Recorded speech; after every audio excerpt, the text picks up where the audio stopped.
Jadi coverage area dan coverage orang itu menjadi sesuatu di situ. Terus kalau melihat dari kekayaan alamnya, di sana itu kan ada kekayaan yang disebut dengan rawa.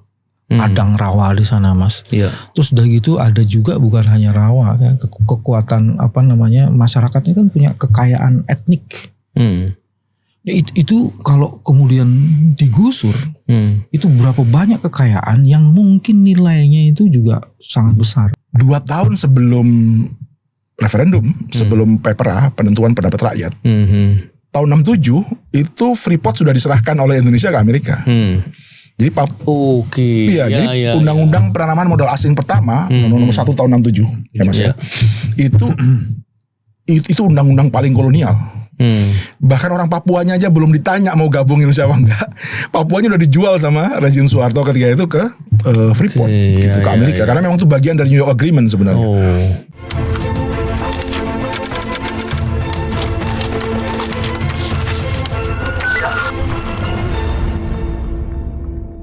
Bismillahirrahmanirrahim. Assalamualaikum warahmatullahi wabarakatuh. Salam integritas. Alhamdulillah kembali berbincang di podcast ini.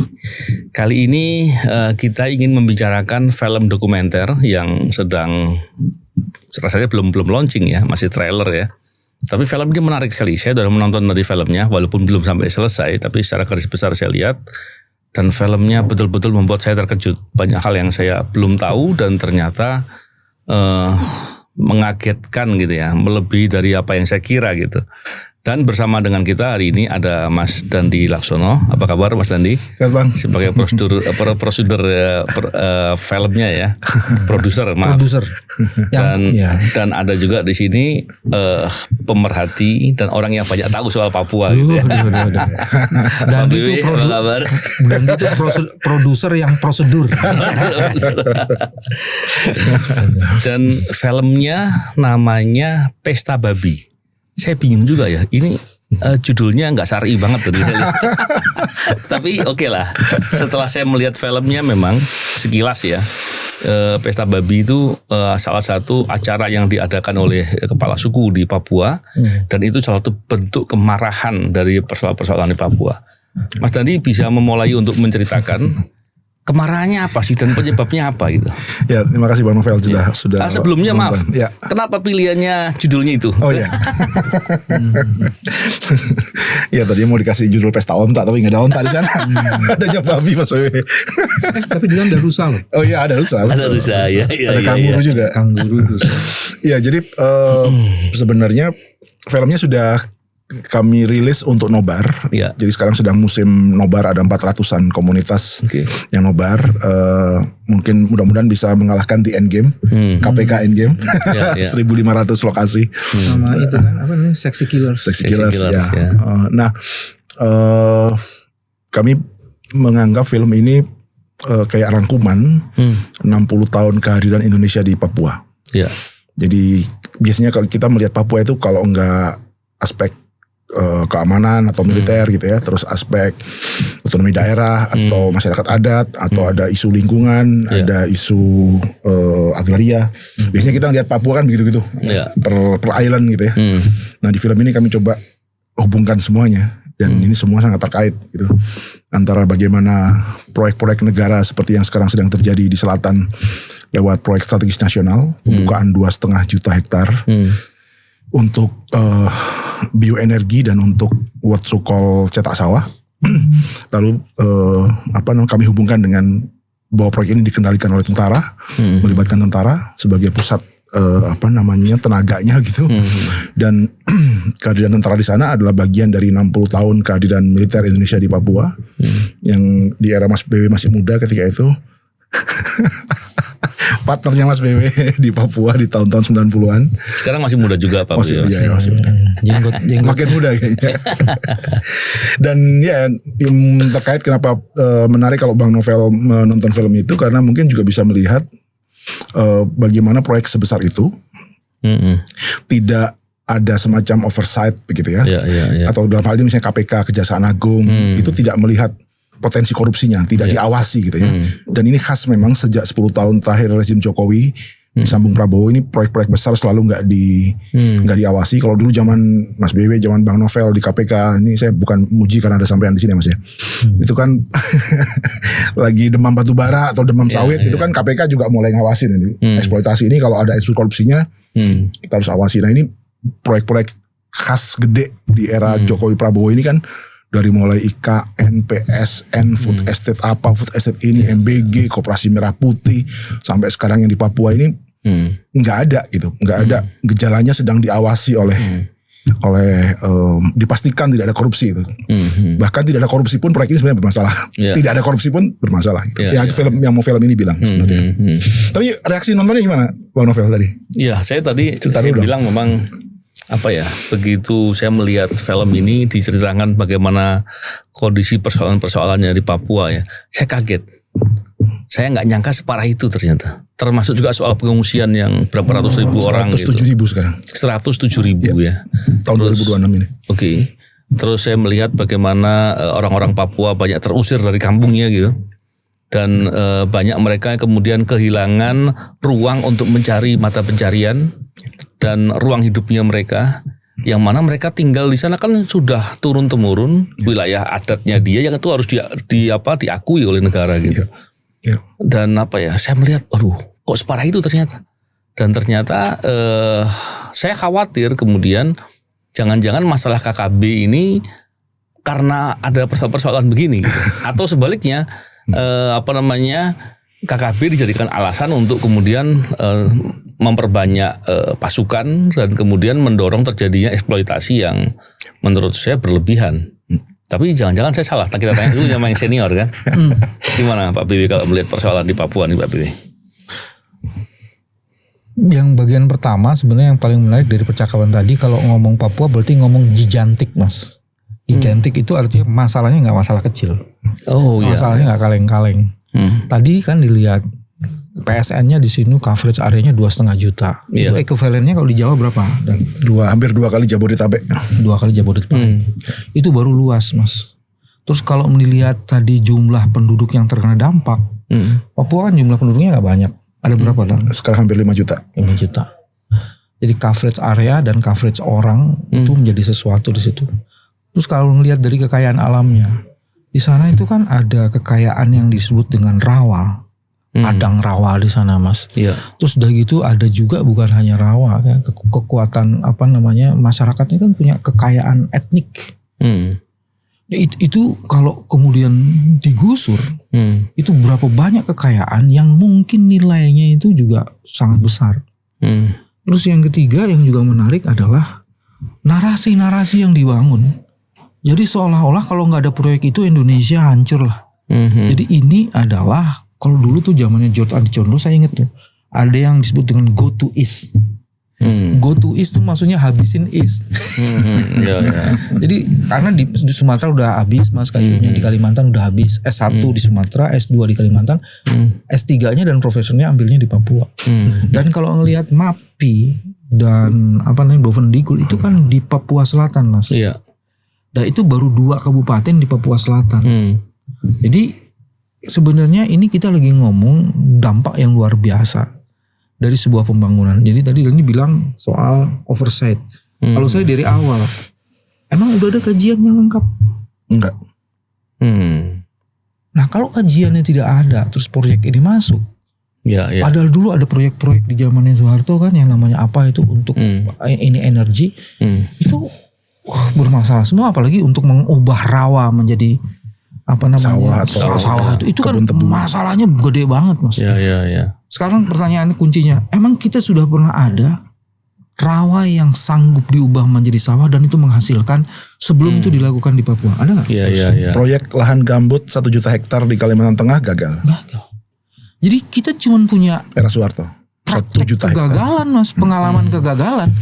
Pengalaman berhasilnya di mana? Sekarang apa jaminannya bahwa ini nggak gagal lagi kan? Karena memang di film kami premisnya memang bukan untuk pangan hanya untuk kedok populis aja. Ini proyek bioenergi untuk bioetanol dan untuk biodiesel. Jadi biodiesel mau dinaikkan dari oplosan 40% sawit dengan solar jadi B50, sekarang kita B40. Dan untuk bioetanol yang sekarang E5 5% etanol campuran bensin mau dinaikkan jadi E10. Dan itu butuh 1,3 juta hektar lahan tebu. Yang di film. Jadi di film kami itu kami menunjukkan bahwa jangan mudah kekecoh dengan narasi ini lumbung pangan. Karena memang pangannya nggak digarap serius. Yang digarap serius adalah tebu dan sawitnya. Mas Dandi, kita coba urut ya. Dengan lebih teliti gitu. Kalau kita lihat kan sebetulnya persoalan mengenai di Papua ini kan udah lama. Kalau kita lihat dari tahun 70, tahun 80 itu persoalan sudah terus terjadi. Tahun 61 sejak Indonesia masuk sebenarnya. Tahun 61 ya lebih tepatnya. Oke. Nah ketika awal-awal dulu itu persoalannya apa sih dan kemudian berkembang sampai sekarang ini? Ya kan kalau kita di pelajaran sekolah versi kita itu kan seolah-olah Papua itu sudah menjadi Indonesia sejak kita proklamasi. 17 Agustus 45 gitu kan. Jadi imajinasi kita soal Indonesia itu jadi Indonesia seperti Sabang Merauke itu 17 Agustus 1945 hari Jumat jam 10 pagi. Iya kan? Imajinasi kita. Betul. Enggak, Papua itu baru secara resmi disebut masuk Indonesia itu ya 1969. Sebelumnya antara itu? Sebelumnya di bawah Belanda. Di bawah Belanda. Okay. Tapi dia bukan Hindia Belanda. Ya, dia Nederland yang lain. Dia Nederland Gini gitu ya. Kalau kita kan Hindia Belanda. Ya kan East Netherlands. Ya, kalau di sana mereka Nederland Indi. Jadi itu kayak sebenarnya dua negara yang berbeda. Kalau kita merujuk pada bahwa wilayah Indonesia adalah bekas wilayah Belanda. Belanda yang dimaksud itu adalah Hindia Belanda. India Timur ya. Papua nggak termasuk. Nah, tapi anyway, kemudian sejak mulai konferensi Meja Bundar, Papua kan di pending, jadi pending issue ya. Bung Hatta yang menjadi pemimpin delegasi konferensi Meja Bundar ketika itu 1949 untuk menganggap Papua pending issue. Kemudian di konferensi Asia Afrika, Bung Karno paradoks nih. Di saat yang sama Bung Karno menyerukan dekolonisasi. Semua negara yang pernah dijajah setelah Perang Dunia II harus dimerdekakan. Afrika, Amerika Latin dan segala macam semua harus dimerdekakan, dan Soekarno berhasil mengkonsolidasi konferensi Afrika tahun 55. Tapi di saat yang sama Bung Karno juga berhasil menggalang dukungan supaya dia ambil Papua. Karena memang imajinasinya Bung Karno itu seluruh wilayah Hindia Belanda. Sebenarnya bukan Hindia Belanda yang itu, tapi ketika itu perdebatannya dengan Bung Hatta itu kan adalah udah Papua ini beda gitu. Jangan diterus-terusin, kita kan baru merdeka, ini perdebatan di BPUPKI. Di sidang-sidang BPUPKI. Jangan diterus-terusin, wilayah Indonesia ini udah India Timur aja gitu ya.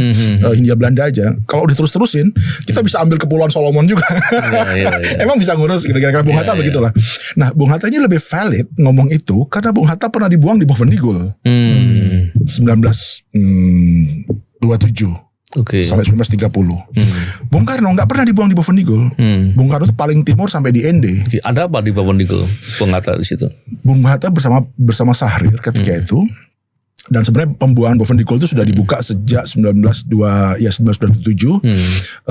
ketika pemberontakan kelompok-kelompok komunis di Banten dan segala macam. Silungkang 1926 dan segala macam. Pokoknya orang-orang kiri dibuang ke sana. Haji-haji merah juga banyak dibuang ke sana. Mas Marco Kartodikromo, intelektual, jurnalis gitu ya, banyak dibuang ke sana. Lalu Bung Hatta dan Sahrir juga dibuang ke sana. Itu memang pembuangan yang udah lebih brutal di Alcatraz lah. Jadi kalau nggak kena malaria, wafat kayak Mas Marco gitu misalnya, jurnalis Medan Dunia Bergerak, atau ya kena buaya gitu, berusaha lari buaya. Jadi udah dibuang ke situ. Bung Hatta dibuang. Jadi Bung Hatta selama 2 atau 3 tahun di sana sebelum kemudian dipindahkan ke Banda Neira, itu memahami Papua ini apa gitu, berinteraksi gitu. Bung Karno, Yamin yang punya ide negara kesatuan nggak pernah berinteraksi gitu. Minim sekali interaksinya dengan antropologi Papua. Jadi Bung Hatta yang justru firm bahwa begitu merdeka 1945 di sidang BPUPKI udah stop. Jangan sampai jangan ke timur lagi gitu. Itu different banget itu Lhasa Nation-nya kalau kita pakai konsepnya imagine community ya. Ya kan, bangsa adalah imagine community. Bung Hatta bilang ini di luar imagine kita gitu. Bahkan enggak merasa senasib sepenanggungan, enggak merasa satu sejarah yang sama. So Bung Hatta lebih realistis ketika itu. Ketika kemudian 61 lah ya tadi ya. Papua masuk wilayah Indonesia. Dan Belum, juga, 69 baru masuk. 69, sorry. 61 itu operasi Trikora. Jadi Bung Trikora, Karno kirim tentara, operasi Mandala, Soeharto yang pimpin waktu itu untuk melawan Belanda supaya Belanda angkat kaki dari Papua. Oke. Saya termasuk sejarahnya nggak terlalu bagus. Tapi rata-rata betul. Rata-rata orang Indonesia menganggap Papua imajinasinya adalah sudah sejak ikut Indonesia sejak 1945 ya. Oke. 69 begitu masuk di Indonesia. Kan tentunya kan menjadi bagian dari NKRI, masuk dari program-program tahapan pembangunan dan banyak lagi yang dilakukan. Harusnya kan tahapan itu terjadi. Ya. Persoalan-persoalan timbul itu apa? Rata-rata masalahnya apa tuh? Ya, ini yang menarik, Bang. Jadi akarnya tuh dalam banget ya. Harusnya menurut lewat perjanjian New York Agreement Agustus 1962. Ya. Itu kan perjanjian bahwa Papua akan menentukan nasib sendiri nanti. Tapi selama proses itu belum terjadi, referendumnya belum terjadi, Indonesia disuruh jadi caretaker. Okay. Jadi perjanjian New York itu antara Indonesia, Amerika dengan Belanda. Nggak ada orang Papuanya. Ya. jadi kayak itu ada ungkapan yang sering digunakan teman-teman aktivis di Papua. Jin berunding dengan setan tanpa melibatkan manusia. Kayak BOP di Palestina. Persis, kayak BOP persis kayak BOP di Palestina. Jadi nggak ada Palestinanya gitu. Sama. Jadi, begitu referendumnya 69 yang tadinya harusnya one person one vote seperti demokrasi langsung itu cuma lewat perwakilan, cuma 1025 perwakilan yang itu pun sudah diintimidasi, diambil acak, anak baru selesai main bola kelihatan agak gede dianggap sudah 18 tahun dia padahal dia masih anak-anak gitu. Disuruh dimasuk ke badan perwakilan itu untuk vote menuju Indonesia. Nah itu ada operasi militer bersamaan gitu. Tapi yang menarik adalah gini, tadi Bang Novel tanya soal apa fundamental masalahnya. 2 tahun sebelum referendum, sebelum PEPRA, penentuan pendapat rakyat, tahun 67 itu Freeport sudah diserahkan oleh Indonesia ke Amerika. Jadi jadi undang-undang penanaman modal asing pertama nomor 1 tahun 67 ya Mas ya. Itu undang-undang paling kolonial. Bahkan orang Papuanya aja belum ditanya mau gabung Indonesia apa enggak. Papuanya udah dijual sama rezim Soeharto ketika itu ke Freeport ke Amerika. Karena memang itu bagian dari New York Agreement sebenarnya. Bagian, jadi Amerika akan dukung Indonesia untuk ngamanin Papua. Kan bagi Amerika satu yang penting Indonesia nggak di bawah pengaruh Soviet. Konteks perang dingin Mas Bebe. Yang kedua dapat Freeport gitu. Jadi Indonesia didukung oleh Amerika untuk menguasai Papua. Iya. Saya tadinya mengira 67 itu Freeport masuk ke sana. Papua sudah di Indonesia. Papua sudah di Indonesia. Belum 2 tahun. Jadi ilegal. Jadi Indonesia itu menjual tanah orang kira-kira. Iya. Ngontrakin rumah orang gitu ya. Dan memang kan gini, kalau bicara terkait dengan Papua di tahun-tahun 80-90 mungkin ya. Kita mesti nanya sama salah satu kepala LBH-nya, ketua LBH-nya. Direktur LBH Papua. Direktur LBH Papua. Gimana Pak? Dulu masih LBH Jayapura, Bos. LBH Jayapura. Oke. Gimana Pak? Jadi kalau kita melihat bagaimana permasalahan Papua di era-era tahun itu. Bagian pertama pada periode itu Papua masih dalam operasi militer. Namanya Irian Jaya masih ya. Namanya masih Irian Jaya. Ya, jadi masih ada operasi militer. Nah, kalau ada operasi militer itu artinya problem utamanya adalah hak asasi manusia kan. Nah, kenapa LBH hadir? Karena itu. Jadi daerah operasi militer masih banyak pelanggaran HAM. Kemudian LBH dihadirkan. Itu bagian yang pertama. Bagian yang kedua, ada akumulasi berbagai masalah yang muncul pada saat itu. Yang pertama soal political rights kan pasti ada tindakan-tindakan macam-macam untuk penganiayaan macam-macam kayak gitu. Tapi yang kedua sebenarnya sudah mulai muncul masalah-masalah yang berkaitan dengan pertanahan. Itu kan pada saat itu muncul kan pertanahan itu di segitiga konfliknya itu. Pembangunan yang membutuhkan tanah yang luas itu sudah mulai terjadi. Tapi tidak seluas pada periode ini kan sampai 2,5 juta hektar kayak gitu. Terus yang kedua bukan hanya tanah. Papua tuh kan kayak mineral Mas. Nah mineral juga mulai jadi masalah. Jadi satu antara korporasi, pemerintah dan masyarakat adat itu muncul di situ.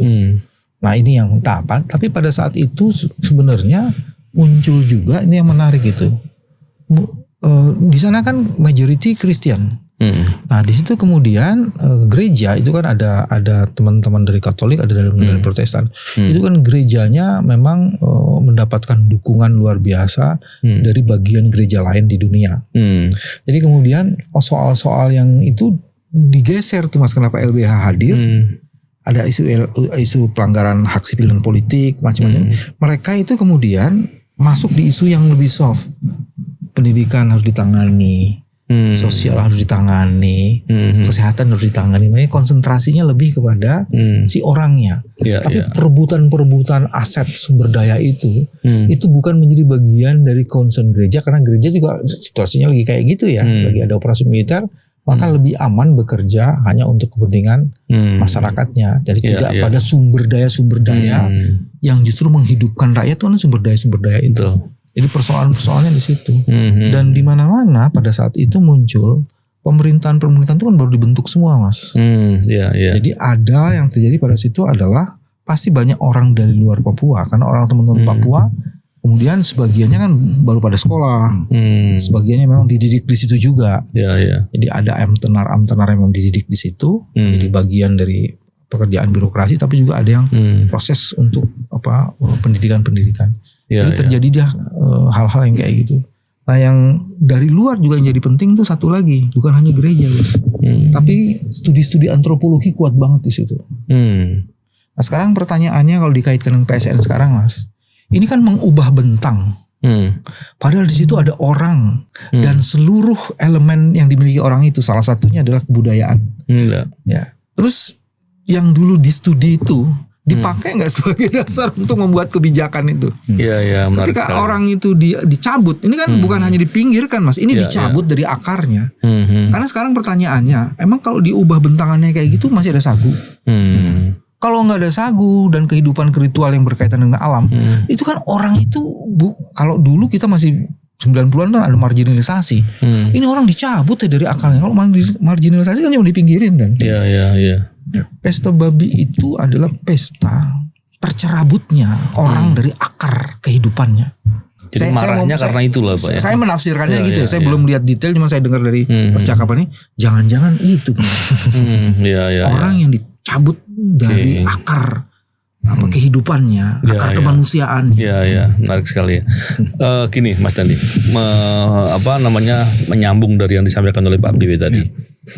Kebanyakan alasan dari pembukaan lahan dan hal-hal lain itu adalah pembangunan. Alasannya tentu dibilang bahwa memang untuk memajukan mesti begitu gitu. Hutan nggak mungkin terus-terusan hutan, mungkin ada kalanya mesti dibikin untuk perkebunan, mungkin dibikin dan seterusnya. Ada beberapa hal. Yang pertama yang poin itunya dulu, Mas tadi tanggapannya gimana? Yang kedua, biar nanti nyambung barangkali. Dengan langkah-langkah tadi yang dilakukan oleh pemerintah hari ini atau pemerintah kemarin lah ya, dan diteruskan sampai sekarang gitu, pemerintah dapat apa sih? Apakah betul kemudian hal-hal yang dilakukan itu untuk kepentingan negara dan masyarakat setempat juga diberikan hak-haknya gitu untuk kesejahteraan masyarakat setempat dan seterusnya? Karena saya khawatir, semoga enggak ya. Ternyata kepentingan segelintir orang dan keuntungannya dinikmati oleh segelintir orang. Saya khawatirnya, tapi semoga enggak. Saya lagi menanti jawabannya Mas Dandi. Mau saya akan jawab yang kedua supaya langsung terjawab gitu ya. Di proyek PSN bioenergi di Papua ini 2,5 juta hektar ini ada bagian yang hampir 600.000 hektar itu untuk tebu. 600 ya. 600.000 itu untuk tebu. Itu untuk bioetanol. Ada 10 perusahaan yang dapat konsesi. Dan 10 perusahaan itu kami mengungkap di film ini dimiliki oleh satu keluarga saja. Oh gitu? Ya. Itu pertanyaan kedua yang saya jawab langsung. Nanti bisa detailnya bisa menonton. Lihat di filmnya. Biar penasaran sih. Jadi satu perusahaan satu keluarga yang punya 10 perusahaan konsesi tebu itu. Ada inisial nama keluarganya nggak? Inisialnya Martias Fangiono, keluarga Fangiono. Ya. Nah, dia ini raja sawit, salah satu raja sawit Indonesia. Pernah divonis 1,5 tahun dalam kasus sawit ilegal tahun 2017. Loh, kok masih dikasih lagi di sana? Pertanyaan saya juga begitu. Jadi kayaknya memang justru orang-orang yang bermasalah ini kalau dalam teori politik preman justru dipelihara, dipegang buntutnya untuk ngerjain sesuatu banyak hal lah. Ya kan, atau justru orang yang bermasalah ini mungkin justru storenya lebih gede daripada yang nggak bermasalah. Jadi intinya, karena di sana juga ada keterlibatan perusahaan lain yang juga sempat diminta mengembalikan kerugian negara sampai 11 triliun. Kita sebut saja perusahaannya Wilmar. Wilmar International dalam kasus sawit kemarin. Ini ngerjakan lagi di sana lagi? Iya, dia punya konsesi sawit juga, dan juga tapi lewat bendera yang lain ya, lewat bendera yang lain untuk bioetanol, untuk tebu. Jadi hubungan antara Wilmar, kemudian ownernya Martua Sitorus, dan kemudian setelah dia mengakuisisi raksasa gula di Australia, Sucrogin, itu di proposal bisnis yang kami ungkap di film ini, kayaknya mau digabungkan antara industri tebu atau industri gula dan bioetanol di Queensland di Australia dengan Merauke, karena hanya 2,5 jam perjalanan, 2,5 jam pesawat. Jadi proposal bisnis itu sejak 2010. Jadi kami menyebut ini proyek 3 presiden. Sejak SBY, Jokowi, dan sekarang dieksekusi Prabowo. Dan ini adalah tadi. Jadi kalau proposal akuisisi itu terjadi Juli 2010, PSN itu diresmikan di era SBY itu Agustus 2010. Jadi 1 bulan setelah akuisisi Sucrogin ditetapkan Merauke adalah proyek lumbung pangan dan energi oleh SBY. Terang-terangan lah ya. Terang-terangan. Sebenarnya nggak terang-terangan. Kalau kita riset, kita kayaknya gini. Ketika itu kayak program, oh iya kita butuh pangan. Ya kan? Sama dengan Soeharto ketika buka Kalimantan Tengah dengan narasi kita perlu swasembada. 1 juta dihabisin gitu, lahan gambut, nggak dimulai dengan kecil dulu, berhasil digambut nggak gitu. Langsung 1 juta dihabisin, kayu-kayu Kalimantan diangkutin di era itu gitu kan. Sawahnya nggak jadi, sawitnya banyak. Itu di Kalimantan Tengah kan ceritanya. Papua ini mirip juga gitu. Papua ini mirip juga. Nah ini terkait dengan pertanyaan pertama dari Bang Novel tadi. Bukankah kita butuh hutan untuk pembangunan? Ya, oke, saya jawab mulai dengan pertama begini. Kalau kita memang butuh pangan, satu, nggak ada studinya food estate ini menjadi jawaban. Karena di banyak studi, termasuk di buku Riset Indonesia, Mas Farid Gaban juga menulis, di banyak studi dilakukan di dunia, itu sumbangan pangan terbesar itu justru dari rumah tangga petani, bukan dari proyek-proyek food estate gede. Jadi pangan global ini 80%-nya disuplai oleh rumah tangga petani yang penguasaan lahannya hanya 22%. Jadi kita makan seluruh dunia ini sebenarnya hanya butuh lahan 22%. 80%-nya disuplai dari lahan yang 22% ini.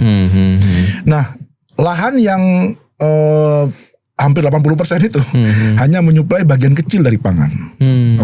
Kenapa begitu? Satu, karena pembukaan lahan besar-besar ini memang nggak pernah untuk pangan beneran, bukan untuk pangan manusia. Jagung itu misalnya dibuka besar-besar di Amazon untuk pakan ternak, industri pakan ternak, ya kan? Singkong, kasava misalnya, atau tebu itu bukan untuk gula atau untuk singkong goreng, Mas Bebe, tapi untuk bioetanol. Sawit sampai 17 juta hektar ya bukan berakhir di sampo dan di minyak goreng kita atau di gorengan kita. 80% ya berakhir di tangki-tangki kendaraan sebagai biofuel. Jadi yang mau saya sampaikan adalah kalau hutan yang untuk menumbuhkan pangan diganti menjadi tanaman untuk dibakar di jalanan, justru sebaliknya kita akan menghadapi krisis dan harga pangan. Karena di lahan yang sama yang tadinya untuk makan, kita harus berkompetisi dengan 3 sekarang. 1, berkompetisi dengan sesama perut manusia. 2, berkompetisi dengan perut sapi-sapi, karena untuk pakan ternak dan ayam. Yang ketiga, berkompetisi dengan tangki kendaraan. Jadi bayangin kalau 1 hektar yang sama tiba-tiba dilelang gitu, saya punya singkong nih 1 hektar sudah panen. Datang nih 1 orang, gorengan, saya mau beli buat gorengan. Datang orang kedua, saya dari perusahaan pakan ternak. Datang orang ketiga, saya dari perusahaan energi. Kalau di Pertamina sekarang misalnya Pertamax Green 95 itu sudah etanol 5%. Pertamax Green 95 itu etanol 5%. Datang misalnya Pertamina, saya beli singkongnya. Kira-kira siapa yang berani bayar mahal? Energi lah. Yang kedua siapa? Pakan ternak. Yang untuk gorengan, singkong untuk gorengan ini karena value added-nya kecil, pasti akan paling murah. Sehingga tukang gorengan ini nggak pernah dapat singkong, nggak pernah dapat jagung, nggak pernah dapat tebu. Karena dua kompetitornya adalah modal gede yang punya value added untuk upgrading produknya menjadi something yang kalau dijual lebih besar, lebih mahal. Artinya apa? Konsep food estate ini nggak akan pernah menyediakan pangan buat kita. Sebaliknya, justru akan membuat harga pangan makin naik. Ya, justru malah dengan proyek-proyek ini kapitalis banget lah. Kepentingannya masyarakat justru malah dikalahkan mestinya ya. Betul. Tapi ya tadi narasi propagandanya dibungkus populis. Ini sumber pangan, ketahanan pangan. Gula disebut pangan. Padahal berapa persen sih yang untuk pangan? Kita udah diabetes semua, negara dengan penderita diabetes keempat terbesar dunia. Kita nggak akan makan gula banyak-banyak. Orang makin sejahtera, konsumsi gulanya akan makin rendah. Terus lanjut lagi Mas Dandi sedikit nih, Pak Bebe. Belakangan kan kemudian dalam film itu kan dibicarakan bagaimana penambahan personil tentara lah gitu ya untuk pengamanan di sana, sekaligus untuk mendukung atau mengamankan ya program-program ketahanan pangan maupun energi tadi. Yang disampaikan kan memang akhirnya tadi kalau Pak Bebe bilang bukan lagi menyingkirkan masyarakat setempat, malah mencabut ya. Seberapa parah efeknya itu kalau dilihat? Ya kan ada dua jenis deployment pasukan ya, yang nanti mungkin Mas Bebe bisa cerita juga. Yang pertama memang untuk mengelimasi atau pasukan tempur ya, tapi itu jumlahnya sedikit. Porsi terbesar adalah apa yang disebut dengan nanti adalah batalion teritorial pembangunan, dan di film itu juga kami sebutkan datanya. Dan pasukan-pasukan ini yang memang ada di sektor-sektor atau lokasi-lokasi yang sedang terjadi proyek-proyek investasi dan segala macam. Itu dominan. Yang disebut hotspot kalau di Papua itu kan ya Pegunungan Tengah gitu ya, atau di barat juga beberapa lokasi gitu ya. Tapi misalnya kayak selatan. Selatan ini daerah yang paling ramah bagi NKRI.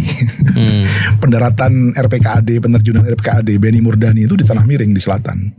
Karena dianggap paling ramah. Ya bukan berarti disambut seperti pahlawan dengan kalungan bunga, enggak. Mereka berusaha ngelawan juga waktu itu. Tapi dibanding daerah yang lain yang lebih hotspot, selatan ini cenderung lebih ramah NKRI karena memang dalam sejarahnya dia ya sudah lebih terbuka, melting pot ya, karena aliran sungai Digul, sungai Mapi itu kan sungai dari laut itu muara-muara itu yang menjadi pintu masuk kan dulu kan. Makanya sampai Bung Hatta, Syahrir ditahan di Bovendigul itu karena ada akses menuju ke dalam. Jadi lebih terbuka daerahnya karena banyak muara sungai. Intinya itu. Nah, karena sudah lama jadi melting pot, pertemuan kultural dengan kawasan-kawasan kepulauan di sekitarnya, ya mereka lebih terbuka dengan pendatang, kira-kira itu di selatan ini. Tapi justru karena selatan ini lebih ramah kepada Indonesia, justru yang disikat duluan. Sejak Belanda bahkan. Sudah ada proyek padi Kombe tahun 53, Van Mook ketika itu sudah mulai bikin proyek-proyek sawah di situ. Sama imajinasi Van Mook juga menjadikan Papua sebagai lumbung pangan, karena orang-orang Indo Belanda yang dulu di Eropa nggak diterima, tapi di Indonesia juga nggak diterima gitu kan, karena dianggap peranakan antara Belanda dengan pribumi gitu. Itu oleh Van Mook, dia punya imajinasi mau jadiin Papua itu seperti Afrika Selatan. Jadi ada ditaruh di sana aja gitu, orang-orang Indo ini ditaruh di sana aja. Lalu karena sudah makan beras juga, mereka Van Mook punya imajinasi kita cetak sawah, makanya sudah ada proyek padi Kombe tahun 50-an itu. Nah itu di selatan juga. Jadi selatan ini memang pintu gerbang masuk banyak proyek. Kalau mau ditambah di selatan ini juga karena dia yang paling dekat dengan Jawa, Mas. Kalau di Jayapura kan dia mesti muterin itu. Kalau di Sorong di atas. Ini yang paling banyak. Makanya kemudian kenapa orang-orang Indonesia yang hebat-hebat itu dulu dibuang ke sini? Karena aksesnya jauh lebih mudah. Dan kemudian ya itu sungai-sungai besar nggak mungkin naik pesawat kan dulu. Pasti naik. Begitu waktu di daerah-daerah Maluku, Kepulauan itu juga pasti memang tempatnya mudah diakses. Pak Bebe, kalau kita lihat permasalahan di Papua lah, kan kita tadi Mas Dandi jelaskan dari beberapa aspek lah, terus terkait dengan eksploitasinya dan segala macam. Kalau kita lihat eksploitasi sumber daya alam di Papua sudah sedemikian banyak, udah sedemikian lama prosesnya, masyarakatnya juga sepertinya gitu-gitu aja, nggak terlalu dapat nilai tambah yang cukup lah gitu, yang memadai. Terus belum lagi kalau kita lihat praktek korupsi juga banyak di sana. Ini bisa jadi ini. Mas Bebe itu udah nangkap berapa bupati di Papua? Boven Digul termasuk zaman Mas Bebe. Boven Digul ya. Boven Digul waktu itu termasuk ya. Ya. Dan kalau kita lihat banyak sekali persoalan-persoalan yang di sana. Dan gimana Pak B? Saya khawatir kemudian ada seperti pembiaran gitu ya. Yang sebetulnya pada dasarnya state capture juga terjadinya, sehingga state capture corruption. Jadi kalau kita melihat bagaimana pembiaran itu ujung-ujungnya malah membiarkan untuk eksploitasi sumber daya alam yang lebih besar dan lebih lancar barangkali. Pak Bio punya pandangan apa soal itu? Saya mau lanjutin yang Dandi sudah sebut. Semua argumen yang tadi dibangun oleh Dandi itu ujungnya adalah problem ekologis, Mas. Semua yang tadi perdebatan itu kan mau pakai macam-macam itu kan akhirnya kan membuka bentang alam. Membuka bentang alam itu kan bisa mempengaruhi seluruh ekologi yang ada di sini, di dunia itu kan. Nah itu yang tidak dihitung juga sebagai salah satu masalah. Dan kalau ekologi itu diturunin lagi secara antropologis itu juga jadi masalah, Mas. Karena sekarang memori ekologi yang ada di situ hilang. Terus sebagian besar hak-hak masyarakat adat itu hilang juga kan. Iya. Jadi saya bilang kenapa itu cerabut itu kayak gitu, Mas. Hilang. Seluruh kebudayaan lokal dengan diintervensinya melalui pembangunan proyek besar ini itu hilang. Iya. Jadi kita sebenarnya mau ngomong soal punahnya peradaban yang ada di Papua. Iya. Itu ya bagian yang pernah jadi mau melengkapi yang Mas dibilang pertarungan sebenarnya di satu sisi pertarungan di antara itu, jadi di sisi yang lain masyarakat nggak dapat apa-apa. Jadi ini proses pemusnahan peradaban macam-macam kayak gitu. Nah kalau kemudian masyarakat tidak siap karena mereka hidup dalam masyarakat peramu itu orang yang hidup dengan alam tergantung. Itu kan sebenarnya juga genocide, Mas. Ini kalau mau dinaikin level, terjadi proses itu kan. Slow motion genocide. Yes, kayak gitu. Disengaja maupun tidak. Langsung misalnya bisa dicek dari sini. Coba lihat cek berapa jumlah pertumbuhan masyarakat ada di sana. Masyarakat itu terbiasa dengan mencari obat kalau sakit dengan alamnya. Sekarang obatnya itu nggak ada. Dimasukinlah ini modern. Tapi compatibility ketahanan ini dengan itu adakah? Jangan-jangan proses itu terjadi ya. Itu bagian yang pertama itu yang menarik. Terus bagian kedua menjawab pertanyaan Mas Novel. Korupsi terjadi kalau mau benar-benar lihat, Mas. Jarang sekali kita memperhatikan korupsi terjadi di daerah di mana bencana terjadi. Kan seluruhnya memerlukan kecepatan, Mas. Emang kalau kecepatan pakai prosedur. Emang kalau kecepatan pakai tercatat gitu loh. Jadi justru korupsi yang suka lupa. Makanya kan kemudian di dalam undang-undangnya kalau kau lakukan korupsi di daerah bencana hukumannya mati. Itu artinya apa? Memang ada fakta korupsi di daerah bencana itu terjadi. Nah terus yang kedua, Mas, korupsi itu terjadi karena by design kebijakan negara harus diarahkan ke sana. Maka seluruh plot anggaran itu ditaruhnya di sana, Mas. Dan tidak boleh ada yang disebut dengan korupsi. Jadi ada legalisasi kejahatan untuk pembukaan proyek-proyek besar itu. Jadi itu selalu terjadi kalau tadi darurat. Kalau ini kalau ada kebijakan besar yang harus dilamatkan, pasti itu kebijakannya bermasalah, termasuk seluruh perizinan tadi sudah menjelaskan tuh bagaimana corporate cepat segera. Itu kan kebijakan itu memang by design sudah disiapkan dan di situ ada uang gede yang lagi bekerja. Nah itu yang selalu, dan uang gede itu kita tidak sebut korupsi karena ada legalisasi kejahatan itu di situ. Misalnya untuk itu menarik, misalnya untuk kan sebagai kontraktor untuk membuka untuk land clearing, untuk membuka hutan 2 juta hektar ini, itu kan yang ngerjain John Lynn Group, Haji Isam, yang 2000 eskavator ya, menjadikannya sebagai pesanan eskavator terbesar di dunia saat ini, 2000 unit, 4 triliun nilainya. Itu ya selama ngerjain film ini aspek tendernya kayak susah banget kita cari aksesnya gitu. Ya sekarang posisinya sudah ada tagihan ke pemerintah gitu kan, sebagian sudah dibayar oleh pemerintah. Oh itu pakai uang negara? Iya dong. Kontraktor pemerintah kan. Saya pikir itu swasta murni ngerjakan. Enggak. Ada reimburse-nya, Bang. Di reimburse ke negara gitu. Kayak minyak gitu loh, Mas. Kan minyak mau bikin pengeluaran minyak, setelah ini biaya-biayanya diklaim. Betul. Iya. Seperti ini. Iya, jadi misalnya kenapa John Lynn? Ketika memutuskan John Lynn, siapa lagi kompetitornya yang dianggap layak membuka gitu kan? John Lynn kan kemarin ada beberapa kasusnya tuh. Ya, Di antaranya terkait masalah pajak segala macam ya. Oke, menarik. Jadi ya ini menarik untuk dilihat bagaimana tadi yang Mas Bayu sampaikan dalam situasi kedaruratan kayak bencana dan dalam situasi yang disebut prioritas, MBG, Koperasi Desa Merah Putih, PSN itu justru wrongdoing practice berpotensi di ignore gitu atau atau menutup sebelah mata lah kira-kira gitu kira-kira.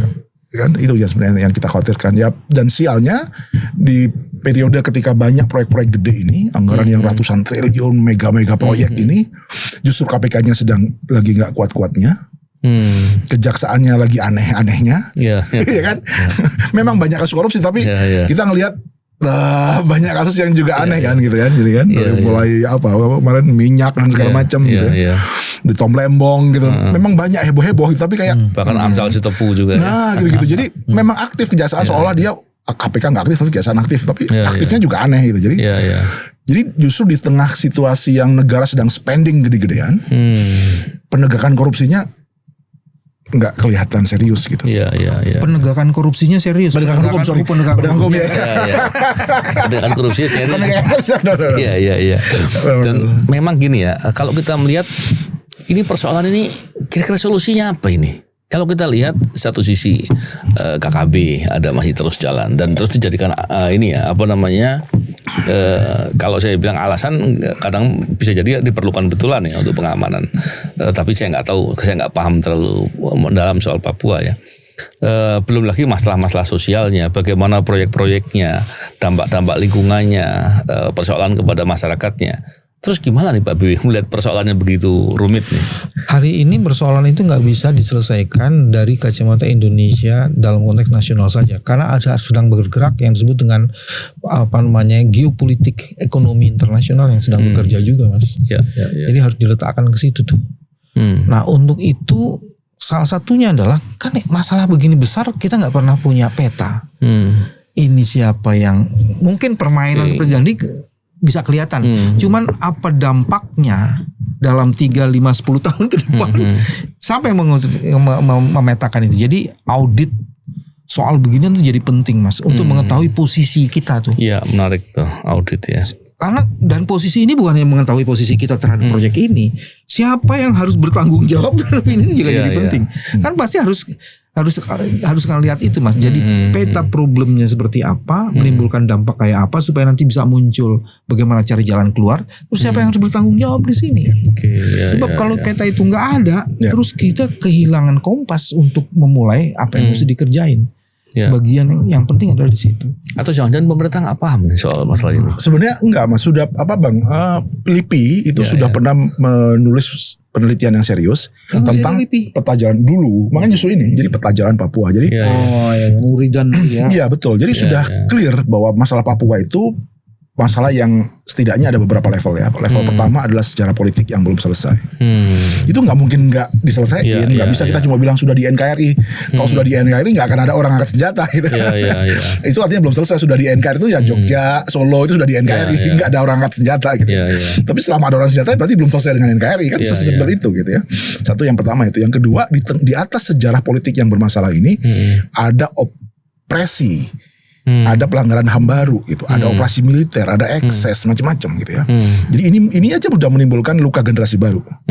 Ya kan? Jadi masalah yang ini belum selesai, generasi barunya sudah kena operasi militer. Gitu ya. Di atas operasi militer ini ada peminggiran ekonomi.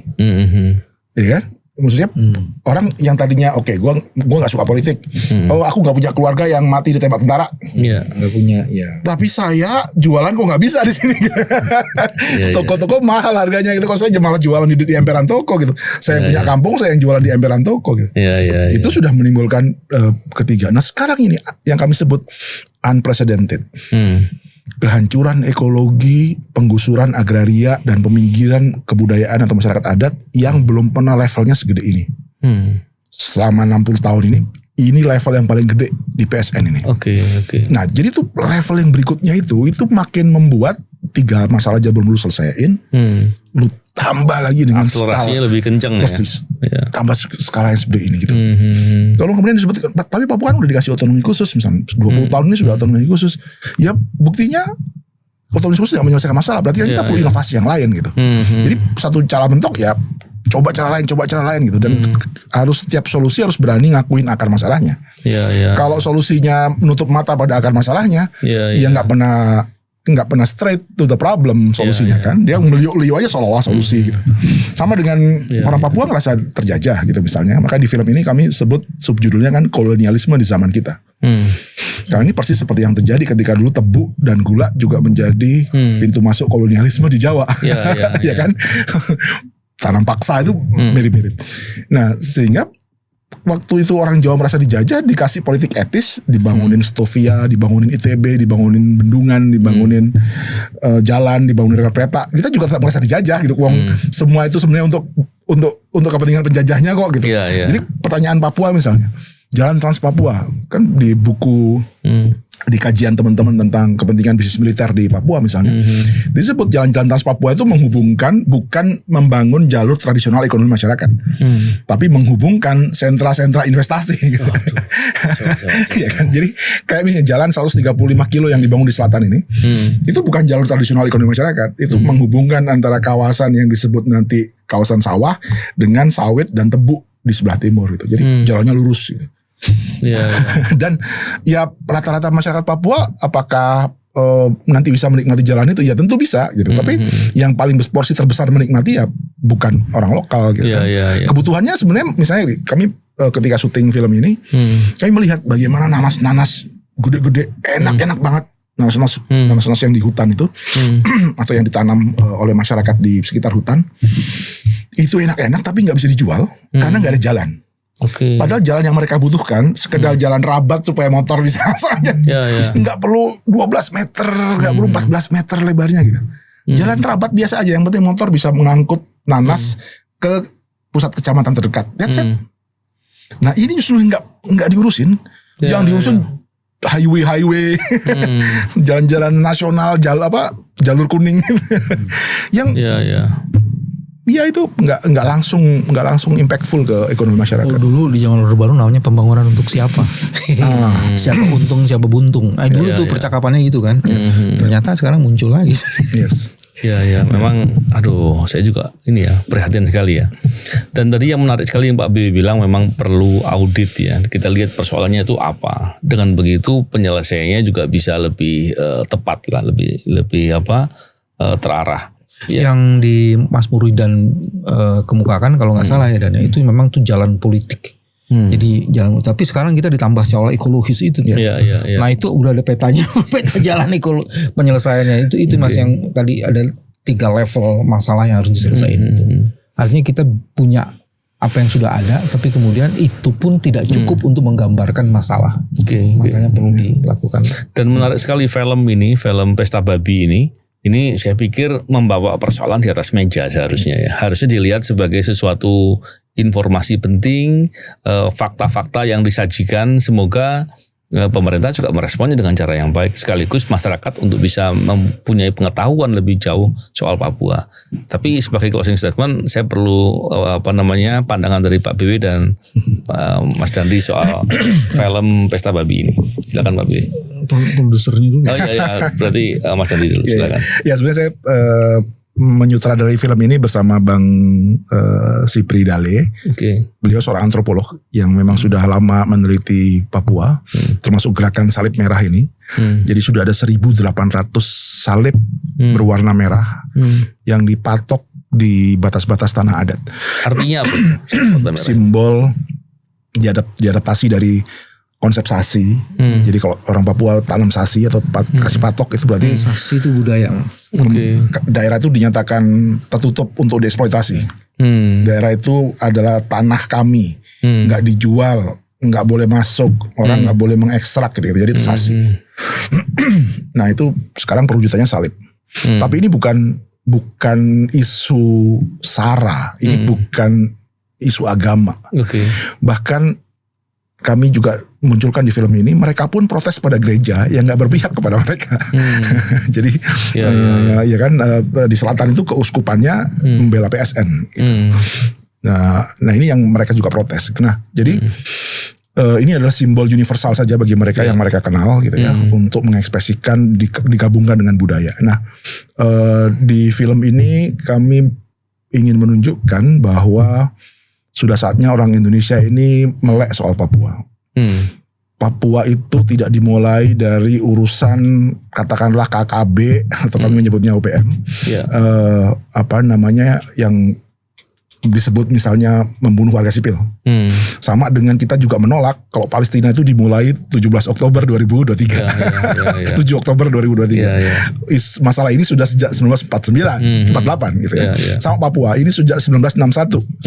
Yang kita merasa seolah-olah baru dengar itu ya karena medsosnya baru meledak 10 tahun terakhir gitu kan. Di era ketika Indonesia baru punya TVRI ya kita gelap gulita soal Papua gitu kan. Misalnya di tahun 1984 ada 10.000 pengungsian. Sekarang 107.000 pengungsi ya. Pengungsi. Jadi 107.000 ini kayak nggak ada berita di Indonesia, nggak ada di algoritma kita, nggak jadi trending. Gitu. Ada 90 Made Supriyatna peneliti militer mencatat sekitar 96.000 pasukan yang sekarang ada di Papua. Konsentrasi tertinggi di Indonesia. Di film kami masih belum update. Satu tentara itu kalau di Papua jagain 100 orang. Kalau di Indonesia satu tentara itu jagain 690 orang. Jadi tingkat konsentrasi tentara di Papua itu tinggi banget. Nah, ini yang menurut kami buka di film ini supaya orang Indonesia mulai memperbincangkan, mulai belajar sejarah Papua. Jangan berhenti tahu Papua dari pelajaran SD. Kita sudah harus lebih banyak melihat sumber-sumber yang lain. Jangan sekarang gini man, seperti kasus Andri Yunus. Saya sering menggambarkan begini. Di tengah ibu kota, di hadapan puluhan CCTV aja, mereka masih berani berbohong loh, bilang ini motif pribadi. Saya nggak percaya sama sekali. Persis. Bayangin di depan hidung kita 4 tentara anggota BAIS ini dan auditornya berani percaya diri mengarang cerita ini kasus dendam pribadi. Apalagi di Papua yang nggak ada CCTV. Detail-detail begini, bayangin. Dengan aja ngomong KKB yang nembak, KKB yang bakar, KKB yang ini, KKB yang itu. Jadi saya untuk mendapatkan gambaran sederhana soal Papua buat rata-rata orang Indonesia nih, pakai itu aja. Kasus Gama misalnya di Semarang, sejelas itu rekaman CCTV-nya masih aja pakai celurit warna oranye warna merah itu, merekayasa cerita bahwa dia adalah pelaku tawuran dan segala macam. Jadi tadi rezim yang makin mengarah ke otoritarian dengan kontrol yang makin longgar terhadap aparat-aparat bersenjata ini, itu kalau ditaruh di Papua yang jauh dari akses informasi, kalau internet, kalau mulai ada uprising, kalau mulai ada demo, itu internetnya di shutdown di Papua. Jadi daerah yang memang dibikin gelap untuk orang nggak bisa kontrol. Jadi silakan aja dibayangin situasinya seperti itu. Ya, perhatian sekali ya. Mbak B, silakan Mbak B. Udah selesai di Dandi sih. Tapi saya mau bilang begini, masa depan Indonesia itu sebenarnya salah satunya di Papua.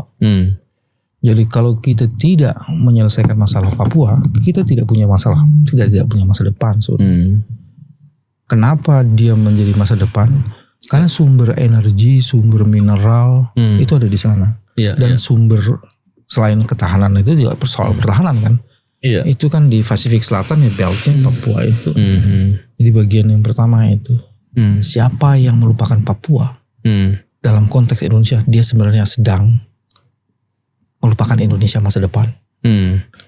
Itu yang pertama. Yang kedua yang juga sangat menarik sekali, diversifikasi yang ada di Papua, keragaman yang ada di Papua itu menunjukkan Indonesia banget sebenarnya. Jadi melindungi Papua sebenarnya kita sedang melindungi Indonesia. Karena Indonesia kan di tengah disebut dengan keragamannya itu. Indonesia adalah archipelago state. Jadi kalau Papuanya nggak ada bos, archipelagonya hilang. Karena terus jadi kan ada Maluku, ada Papua di sini, ada ini di sini, Jawa di sini, terus Sumatera. Jadi archipelago. Nama Indonesia itu bisa hilang kalau Papua itu tidak diurus itu. Nah yang paling menarik sekali adalah hari ini sebenarnya isu Papua di tingkat internasional tuh lagi naik loh Mas. Ya, dan ini harus diperhatikan benar. Kalau tidak, maka kemudian kita membuka sebenarnya secara sengaja membuka peluang isu-isu ini jadi naik ke atas. Dan itu memang ya karena kita tidak mampu mengelola dan menangani masalah Papua. Oke. Ya, menarik sekali bincang-bincang ini Pak BW dan Mas Dandi. Kita membahas mengenai Papua, terus membicarakan terkait dengan film Pesta Babi.